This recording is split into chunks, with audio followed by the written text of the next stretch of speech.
We're seeing the beginning of regulation on the internet, which has become synonymous with the Wild Wild West. So finally, after 23 years, when social media was first unveiled to the world via MySpace, and since then there's been no shortage of social media sites sort of operating in an abyss with very little regulation. And that's because partly that the law is 20 to 30 years behind what the rest of the world is doing. And so social media is so dynamic. By the time the law comes out to address an issue, the law is pretty much obsolete. Nevertheless, France is attempting in a new law to regulate the commercial activities of influencers in order to protect consumers from fraud or scams, which have become ubiquitous on the internet. And lawmakers hope that this law will be unveiled in summer of 2023 to protect both consumers, mostly young people, and influencers.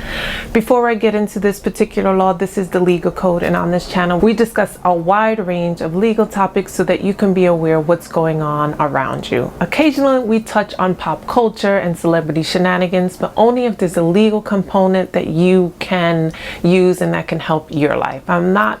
This is not a gossip channel. I really don't care what the celebrities are doing. I think it's such a distraction from the pressing issues that are affecting all of us globally. But if there's a kernel of something that I think will benefit you, then I may speak on the topic.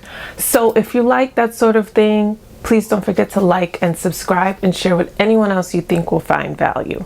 Also, I have another channel and it's titled Access Wellness Abroad. I'll link it in the description box. And it's a channel dedicated to discussing the various policies other countries are adopting in order to improve their society, improve their labor force, and improve the happiness of their people.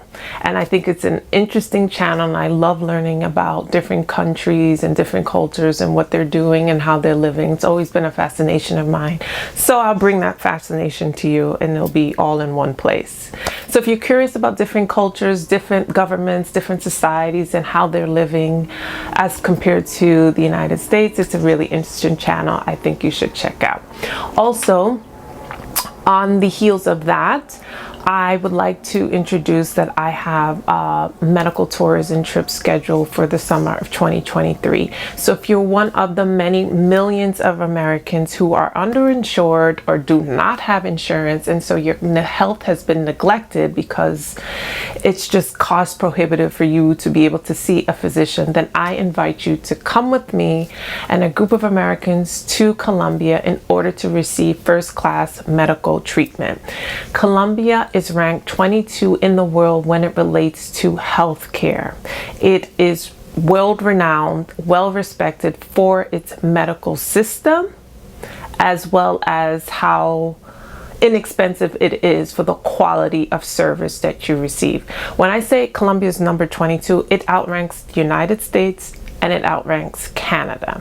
Most of the major hospitals in South America happen to be located in Colombia. So Colombia is really, really a rich medical hub, and it's become more and more attractive for medical tourists. So I implore you, if you are underinsured and you're sort of running out of answers, running out of solutions in order to deal with your healthcare concerns, then I invite you to start thinking about becoming a medical tourist with this trip. It's a trip like no other. Not only will you have medical treatment, we will also have scheduled tours and activities. So it's like all of this wellness all encompassed in one place rather than just run-of-the-mill going to the doctor. Here you'll have the opportunity to experience the beautiful Colombian culture, the people, the fresh air, the warmth, all of that. So because all of that contributes to wellness. So if you're interested in that trip, the link is also in the description box, as well as an email that will be provided if you have additional questions, more nuanced questions. I will have a follow-up video regarding that trip. That's an FAQ video to answer the most pressing and the most frequent questions that come up regarding the trip. But if you have, again, like I said, nuanced questions and that need a more dynamic answer, feel free to reach out to me or my team. Now that's it for housekeeping. Let's get into why France is regulating the conduct of influencers on all social media apps. So France is the first country to pass a law of this kind that prohibits promoting cosmetic surgery, subscriptions to sports betting application, and it also forces influencers to state whether they have a paid promotion of a product, or if images have been retouched in a person's face, or if it's been created with any sort of artificial intelligence. So if a person breaks the rules, they may face up to 2 years in prison and a fine of 30,000 euros, which is about $32,000. Be banned from carrying out any more commercial activities on social media. So this is a very heavy hitter law. And the law places the onus on the social media sites to police influencers. The law seeks to place safeguards on the public from the reach and the girth of influencers. Influencers reach millions of followers who are encouraged to consume a range of content, from beauty to travel to cooking recommendations, to invest in stocks, to invest in cryptocurrency. And so the supporters of this bill warn that this new digital marketing based on this falsely intimate relationship with consumers has led to abusive advertising practices. We all know it. Influencers are the televangelists of capitalism. Some praise some products, stating that they're amazing, they can't live without it, only for the same content creator a week later to say another product they can't live without. So it's sort of like this constant going, this constant wheel. And to viewers, it can create this endless cycle of consumerism, urging in not so subtle ways for the audience to constantly be purchasing. In a statement, the French lawmakers intimate that the social media has gone too far, citing examples such as the promotion of drugs against cancer or cosmetic products that cause hair loss. The world of influencers is now this lawless zone that anyone can say whatever they want. Now, one such influencer, Valeria Friede, who coined the term de-influence, is trying to dissuade her audience from conspicuous consumption. And a few months ago, Valeria uploaded a video to, I believe it was TikTok, that said, "Let me de-influence you, beauty edition."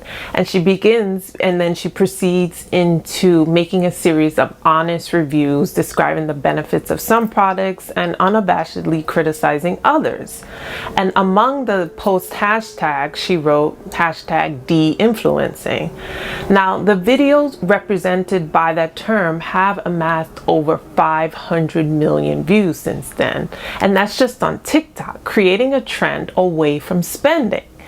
It's not surprising that the trend occurred on TikTok rather than Instagram. Instagram is this visual social network par excellence. It's driven by consumerism, aspirational content. In contrast, if you compare TikTok to Instagram, TikTok is like a closed ecosystem, celebrating original content. This is why it's understandable that an antagonist has emerged in response to the Instagram influencer, the TikTok de-influencer. Now, Valeria stated that she doesn't consider herself an influencer or even a de-influencer. She mainly just uploads beauty content about makeup, etc. In fact, she doesn't believe de-influencers exist, but rather that people who upload these kinds of videos are part of a trend to be more transparent and honest. TikTok trends are topics of conversation grouped under hashtags, and they are much more important on this network than they were on Instagram. On TikTok, who users follow does not matter much, because the videos they see will be chosen by the app's algorithm based on their preferences and tastes. This makes the figure of influencer have less impact and relevance, and explains why Valeria has 16,000 followers, but her honest views receive around 200,000 views. Now, Instagram rewards showy, sponsored content, mostly consumerism.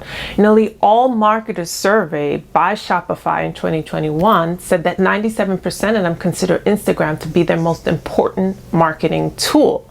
The platform in its inception was designed to show beautiful photos, but has morphed into this solely marketing machine that anyone can sell anything questionable or credible. And the algorithm boosts their reach no matter what, helping build brands authentic as well as controversial. And this has helped Instagram amass a $43 billion value. However, what worked before may not work now. So I ask you, with the trend of quiet luxury and this de-influencer trend, has the paradigm been shifting away from conspicuous consumption? Are product placed posts something of yesteryear and are now being perceived as crass and out of touch considering what's going on currently? Meanwhile, TikTok has refined its algorithm to not necessarily sell, but to make more interesting content for its users, and rendering the whole concept of influencer less important. So are users' voice more powerful on TikTok? Is TikTok opening up a space for more democracy rather than the endless sponsored posts that we see on Instagram? So are people welcoming this trend away from Instagram, which is pushing the consumerism all day long? And is it a breath of fresh air to go over to TikTok where you see original content? Now, let's go back to this French law and how this impacts you. So the proposed law builds on current French legislation that strictly regulates the advertising of products such as tobacco or alcohol. While the current law requires transparency of business relationships, the new bill will also require influencers to include a banner indicating that the post has been sponsored. We've seen this in the US with the FTC, the Federal Trade Commission, requiring disclosure of sponsorship or if the influencer has been paid by this company. Now, how is this law regulated across the world? Now, the bill is pressuring platforms to regulate the illegal content. That's number one. So starting in September, the Department of Ministry of Economy will be in charge of monitoring how the networks are responding to this new bill. And again, like I said, if a person violates it, they face a fine of 30,000 euros or 32,000 US and can be deplatformed. The law holds to account all French influencers as well as those who live abroad but earn money from sponsoring products sold in France. So influencers who reside outside the European Union must also appoint a legal representative in the EU to take out civil insurance when working with a French brand or while working in France. You may be asking, will a law like this ever pass in the United States? Not likely. The United States is a corporate friendly and will not regulate what looks like can infringe on free speech or the First Amendment. Marketization, which is an aspect of speech, drives the American economy. So an attempt to curtail that for moral reasons, like in France, will not likely pass muster in the US. In the US, influencers have a duty to disclose their relationship with the company or sponsor content, but that's the extent of it, and the FTC does enforce this.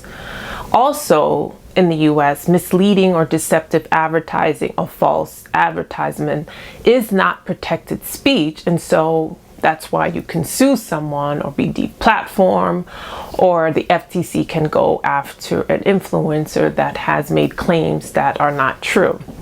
But that is the extent of how influencers are regulated in the United States. And that's why I say it's pretty much like a wild, wild west. And it's up to the users, the public, to police unscrupulous activities of influencers. We see that all the time with these scams that get revealed, with these promotions that get revealed that are actually the scams, and the public is the one to implore the change. Or perhaps there's one or two lawsuits that happen on social media because of a giveaway. You know, there was that big Kardashian giveaway a few months ago, and it was the public that actually called out the Kardashians. With that being said, there's very little regulation. As I mentioned, France is the first to actually buckle down and say, we need to make changes, we need to regulate. This is the span, the influence of influencers has gone on unbridled, and we have to step in. So this is interesting. Let me know what your thoughts are. Do you think France is going too far with this type of regulation, that a person should be able to promote whatever business entity that they're working with? I don't know. So France is taking a moral approach in terms of protecting the public from the scams of influencers that they know are rampant on the internet. Let me know your thoughts about this. What do you think the US government can do to reduce the scams that happen so readily on the internet? There may not be one size fits all answer, but all comments are welcome. And don't forget to like and subscribe, and I will see you next time. Bye.